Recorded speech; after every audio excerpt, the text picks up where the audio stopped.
Hello and welcome back to another episode of You First. That's right. It's all things you, and you. Self-care, mental well-being, personal development, and empowerment.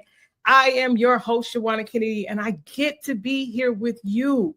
Y'all know I love this safe space, and you help make it so. So I just even have to say right at the top of this episode, I appreciate all of the support that you all give to this space because I'm greater because of you. Yeah.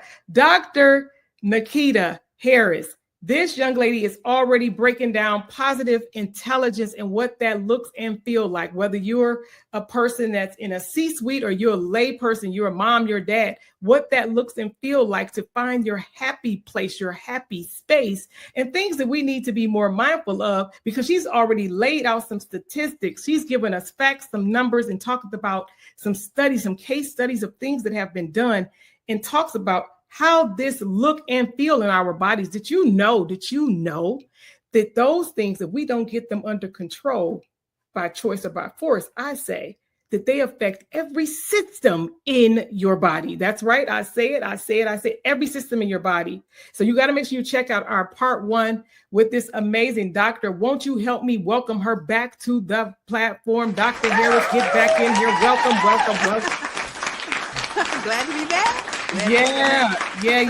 I want us to go more into the saboteur. That's all right. This is all about the saboteur, what he looked like, what he smelled like, what he feels like. Let me tell you something. Yeah. These saboteurs are not our friends. They are our enemies. But let me tell you, they were once our strengths. They helped us survive our childhood. But once we became adults and we moved into different environments, we no longer needed them. But guess what? We had been dealing with them so long and we knew them so well, we just took them right over into the next stage of life. And then that's where they became our saboteurs. And so the assessment that you took identified 9 saboteurs. There is actually 10 because there's one saboteur that is universal, and that is the judge saboteur.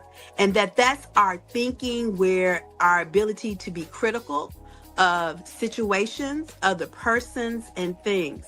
What our mind tells us when our judge saboteur raises its ugly head is that we have to be tough on ourselves. We have to show tough love. We have to be critical. We have to almost be damn near perfect, right? In order to achieve success. But no. That is the mind working against you. And that is a universal saboteur that no matter who takes the assessment, we all deal with that saboteur, the judge. Yeah, you preaching over here. Look, we was at church, they'd be like, they would say, go ahead and raise the offering. Go ahead and raise the offering because I do, like I said, I've done that. And you're talking to a past version of me. That's why I recognize it because of life and trauma and things that forced me to have to be tougher so that I could move beyond some things. I tell people, I talk about all the time, I had to stop saying get over some stuff because I know some of the things that actually honestly do happen to people. It's not just a matter of, oh, it's been long enough, it's been years to just get over it. No, it's what do we need to do to work through and move beyond it? And it's learning how to make those adjustments. And that's why I believe this conversation with you today is so impactful and powerful because it's like at this stage of our right? Whether you're Gen X, or even it's probably some Gen Zs on here, right? And then I know they got every alphabet in when it comes to who we are and how they categorize us and what that looks like. And just even empowering the new version of ourselves, right? Because a lot of us, it's like, what does this positive intelligence look like to a person who is now at a different stage in their life, right? What does that look like when you've gone and left the office for the day? You already deal with that person at the office. Now you're with yourself. So let's talk about the saboteur. The saboteurs. If you're not aware of them, they stay with you for life. There are those little enemies, and that's why only 20. Earlier, I said in the first show that the research states that only 20% of individuals and teams actually reach their true potential, their highest self, their highest goals, is because of the saboteurs that plague them, and that really is keeping them from being not only successful, but happy and full of joy, those things that you talked about in the first show. Well, the other 9 saboteurs are, we have the judge, we have the victim, pleaser, avoider, stickler, restless, controller, high achiever, hyperachiever, hyper rational, and hyper vigilant. And these are, and some people may not show any of these. These might not be the things that sabotage them, but you can have several, you can have 2, you can have 3, but the majority of people that I see and I've coached over the years, they typically have that one, at least 8 of those saboteurs show up quite frequently in their lives, depending on what the situation is. Mm-hmm. For me, yeah, this was very life-changing, because one of the things that I realized, one of my highest saboteurs, the thing that shows up pretty regularly for me, is the hyper-rational. And so when I read the description of the hyper-rational, rationalizes everything. Oftentimes hyper-rationals, they put logic over feelings. They are very focused on competency. They want to make sure they're the smartest and the one in the room, right? But people around hyper-rationals oftentimes are intimidated by their intense focus on rationalizing everything. Oftentimes, hyper-rationals can come off seeming very aloof, or not. People may perceive their approach to not really caring about relationships and feelings, because they have kind of put that second to the logical, rational processing. And so when I read the description, I said, yeah, that's me. Yeah, people have said that about me. But what you was know very, what? But let's but stay what right was the- there, though. I gotta Mhm. say, because when I think about, because yes, everyone, I did. She did have me to take the assessment, and I know the hyper rational was one of my top. Where I think, I don't know if it's numbered from 1 to 10 in each one. I'm not sure. But for me, like that. Well, you know, right now we don't want to get up with the number, get caught into the numbers, because that's a little bit more complex. But okay, but does it show up? But does it show up? What I have to say, and that's where I was like, well, because I am rational. I am. However, because I believe not rational. We're not talking about rational. We're saying hyper rational. Yeah, hyper. Because where I may not be as hyper, because I'm definitely very rational, because I'm a solutionist, right? So for me, when I think about the assessment and part of what you were saying, if you were that list you just ran, I was like, check. But you could be a solutionist, and hyper rational does not show up for you at all, because it doesn't sabotage you. Remember, these are enemies. So yes. To be hyper rational, I've taken that enemy to say, no, what was maybe used to help me when I was younger, then life showed up. I've had to do my self-work, right? And because I am in this better space, I still then now take that information. Because one of the things you said about a hyper-rational person is that they can tend to intimidate, so depending on who's in the space. But one of the things you said, I was like, well, no, that's not me, because one, I love smart people, hence I love Dr. Harris, you guys. I love smart people, and because I like learning. So even if there's someone that may have achieved more and have more certificates or longer list of degrees, like that's a person that does not intimidate me. Matter of fact, I'm fascinated. But that is not hyper rational. Hyper rational is this need, this intensity to rationalize everything. So let me give you an example. So okay, come on. Because there's this idea of like, if it's hyper rational, I'm rational. Everybody's rational, right? But how far do you take it in processing life? Yeah. Okay. So rationality becomes very important, and that is how it navigates a hyper rational life and choices and path, and even as they build relationships. Everybody's rational. You could be a solutionist and not the hyper rational, not even show up for you, right? But we have to understand that these saboteurs are developed as children to help us survive our environment. So at one time they were our strength because they help us get through whatever environment we were living in as children. But once we moved into adulthood, we no longer needed that. But we took it with us because that's the only way that we knew how to operate. So my hyper rational, I know, comes from living in a household with parents that were hyper vigilant, that had saboteurs that were hypervigilant. And when we're talking about hypervigilance, that's that saboteur where, and guess what? It doesn't even show up for me. Hypervigilance doesn't even show up for me, although I grew up in a hypervigilant household. You know why? Because I use my hyper-rational to survive the hypervigilance. And so when we're talking about hypervigilance, we're talking about people that see a threat and the danger in everything. They feel like they always have to prepare themselves for a rainy or a bad day. They know that something bad is going to happen. So they're always looking, thinking about what is going to be the thing that's going to happen. So everything in their environment is a threat.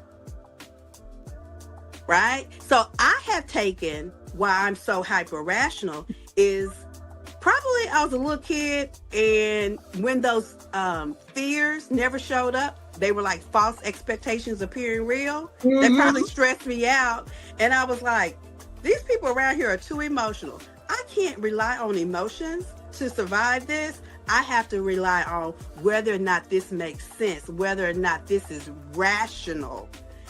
Okay, to understand and to be able to move and navigate and to survive in that environment. So what happened was I developed this saboteur or being hyper rational. So I processed everything needed to make sense.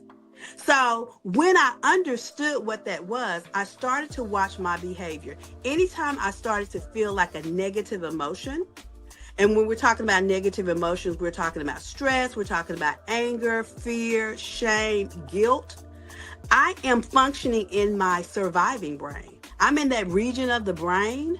So I'm not functioning out of positive intelligence, right? And what part of the brain do I want to be in? I want to be in my thriving brain.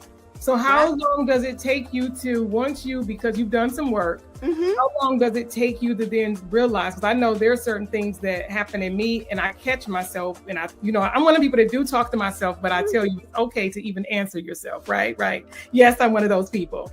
And how fast, when you feel that this is going on with you, that it takes you to then bring yourself back to yourself to realize that this is where the space that you're operating out of? When I start to feel negative emotions, some of those emotions that I've identified, like anxiety, anger, shame, guilt, disappointment, I know that I am functioning in my surviving brain.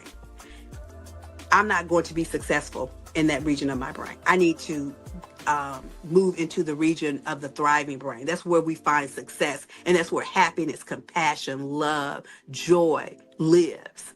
And so when I start to feel negative emotions, the first thing I ask myself is, what saboteur is at play here? And how I understand what saboteur is at play, I start thinking about my mindset and what my mind is telling me. And based upon each one of those saboteurs, it's very good in telling you what things that you're thinking at that moment. And so you'll be able to say, oh, I'm in my oh, that's the pleasing saboteur. Oh, that's the stickler saboteur. Oh, that's the controlling saboteur. Oh, that's the hypervigilant saboteur.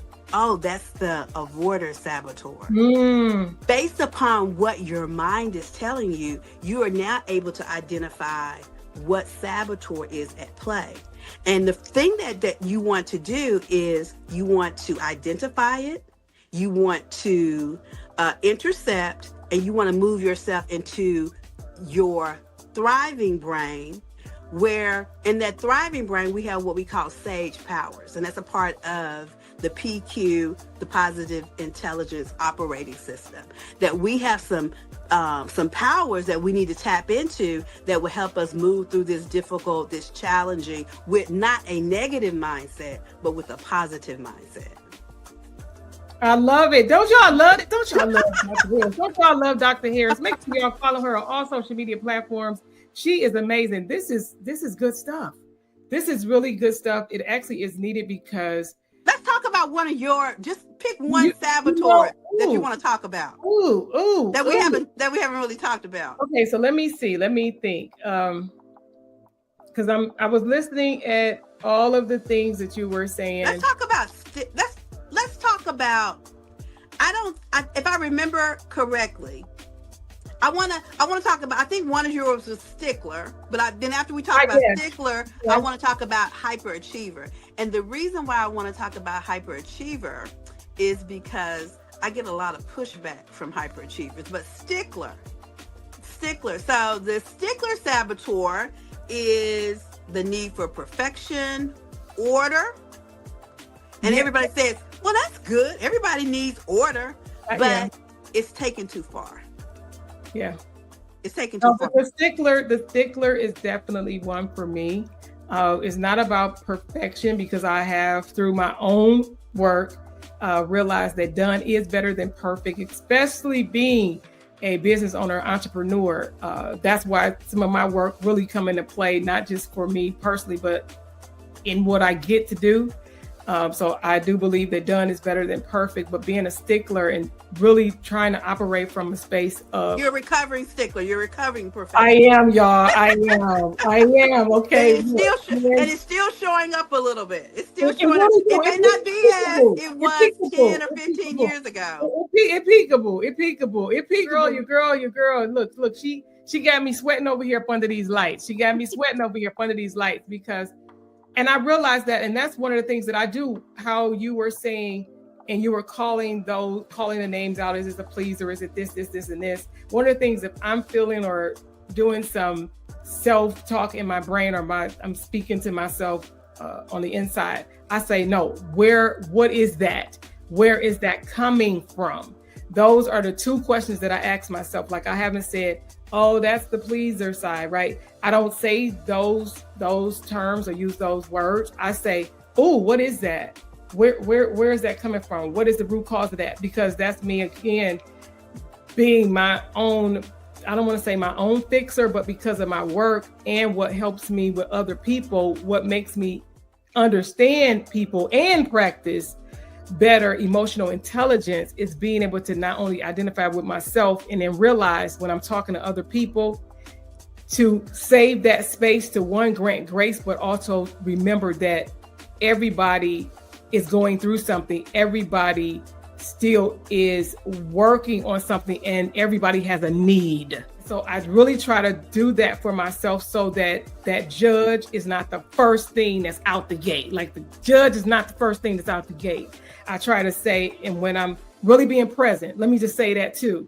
When I'm being present and fully present, it allows me to listen and hear and receive differently, which means that it allowed me to say, okay, where's that coming from? And to not take stuff personal. One of the things when I think about emotional intelligence, positive intelligence, is to be mindful to not take things personal. Here's the catch for me. I'll just say for me, is to, even if it's intended to be personal, I don't have to receive it that way. And so those are things that I do to keep the order, to keep the control within myself, because I know that I can only control me. And so what's so beautiful about the PQ system is, and that is very helpful and beneficial to leaders, to the average Jane or Joe, is that it gives it context and meaning. And so now when you're feeling those things, you know exactly what exact saboteur that it is and how it's impacting people around you, because each saboteur impacts people differently. Yeah. And how is it, where is it rooted from? And I'm a why person, because I'm a hyper rational. I always want to know, where is it rooted from? And But so, you know, people so you hate the give, why. so now People you're, hate the why. excuse me? They hate the why, because why is that, depending on who you're dealing with, that's them having to now do more work, and they don't want to answer that question. Or just to even understand where it come from. Where did it come from? I never really thought, I knew these things about me, but I never really thought about where it came from. What was it rooted in?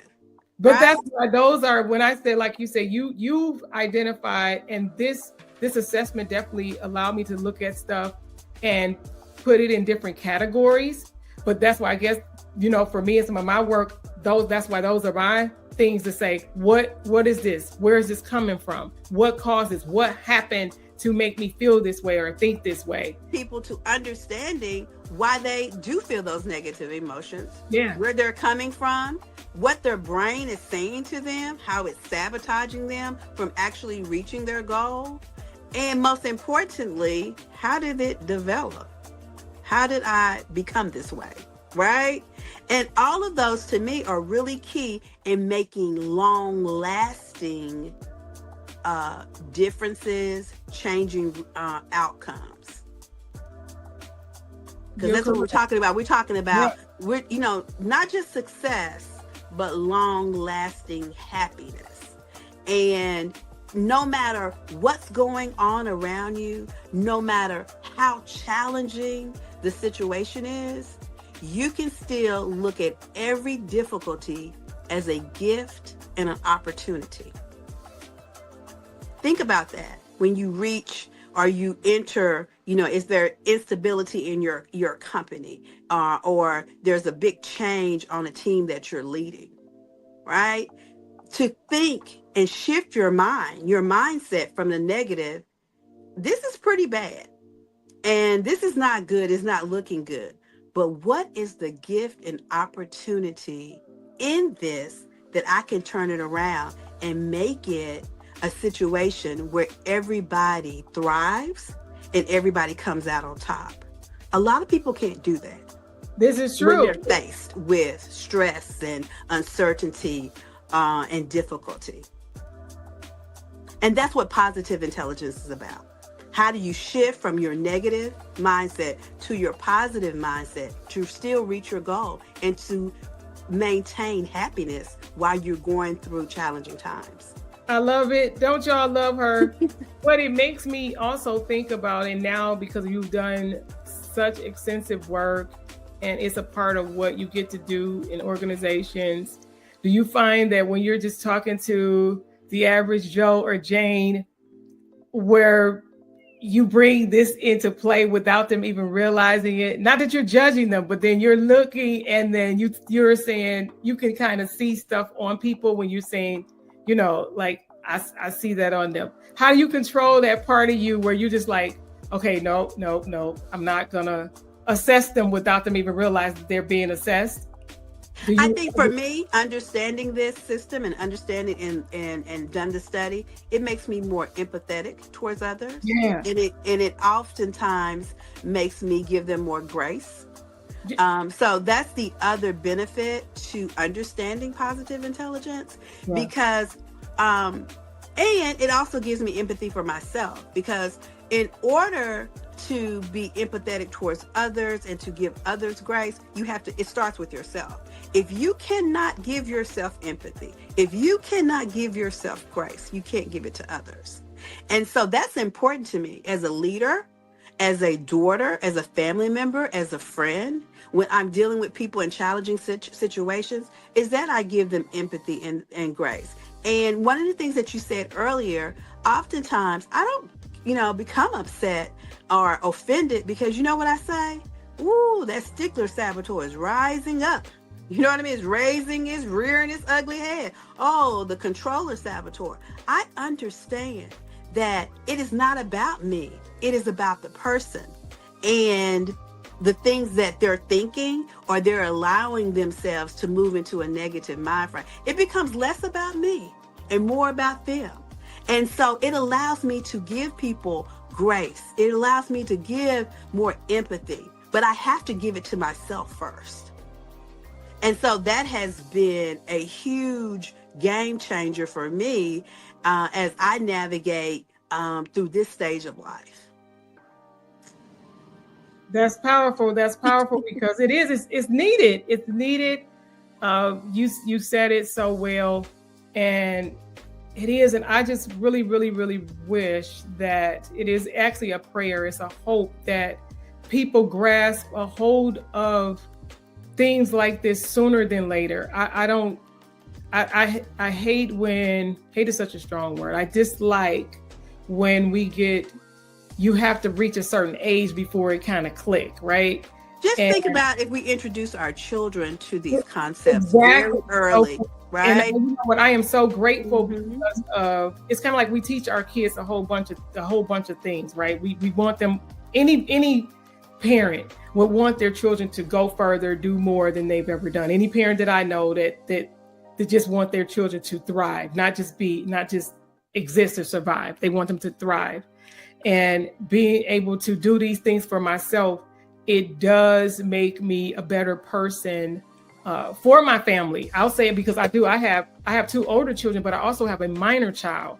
And we often say it too, with her having 2 older parents. I say she actually gets the best of us because of certain things and certain stuff that we've not only gone through, but the work, the mental work, that back end work, the mindset mastery, as you talk about, that mindset mastery piece, to then say, we have to be okay, to actually even help me understand. I have a Gen Z. I have a Gen Z. And I said, you got a Gen Z, you got a Gen Z with a Gen X. Come on. That's a whole nother show, right? A Gen X with a Gen Z. And to be able to have those conversations to help her even understand some of life processes, because their thoughts are different than ours. You already know kids, it's not even in the milk because she don't drink milk. Be like, is it in the water? Right? Like, what's going on to help me be able to be more empathetic, to be able to understand the plight and the things that their world is different. She was a kid that spent 2 years at home because of the pandemic, right? That in itself was a whole something and did something.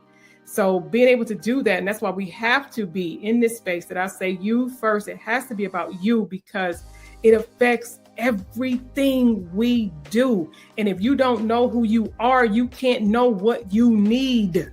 That's why making yourself a priority has to be a priority. And of course, I'll say it for the record. Y'all already know in this space, in this place, it's never above our creator. But then there is him, but then there is us. And oftentimes, we make it about so many other things, so many other people, and we forget the gift that we are. And so in that, having conversations with yourself, Dr. Harris, to be able to say, we do need to understand that right and that left side of our brain. We do need to be more in tune and tapped into survival and thrive, and what that looks like for us to thrive. Absolutely.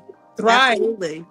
And understanding that some of the benefits of positive intelligence is that it helps you become a better parent. It helps you become a better colleague, a better leader. It helps in your performance. It actually increases your emotional intelligence.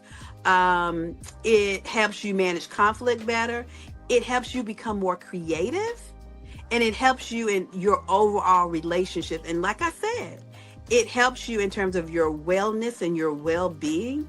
A high level of positive intelligence has been directly connected through numerous studies that it helps you live longer. Yeah. And we all want to live longer, and we all want to not only just live, but we want to thrive and we want to be healthy. And so understanding when we're in our survival brain as opposed to our thriving brain can really help us achieve our goals. Because that's where that region of the brain where we're thriving, that's where creativity lies. That's where innovation, that's where happiness and joy, all of those positive emotions, all of those things that we really need to be successful, that is the region of the brain that we should be operating in, even during the most difficult and challenging moments. Don't y'all love her? Thank you so much. Thank you so much, Dr. Nikita. No for being in this space. We're definitely going to have you back. Each one teach one, right? It needs to be that needs to be so. You just enjoy her. Dr. Harris is amazing. Make sure you follow her on all social media platforms. This space, it's about you. It's about you. I do what I do to help you be better, to help us grow, right? Being able to have individuals, experts to come in and to share, to help us all. I'm grateful for that. Thank you again for your support. Thank you for following. Thank you for sharing. If you have not already subscribed, make sure you subscribe to our YouTube channel. Make sure you are following us on all social media platforms. Show us some love because I'm excited that I get to be here with you. And remember, do something today that your future self can thank you for. Shawanna Kennedy, thank you for joining me for another episode of You First, and I'll see you again next time.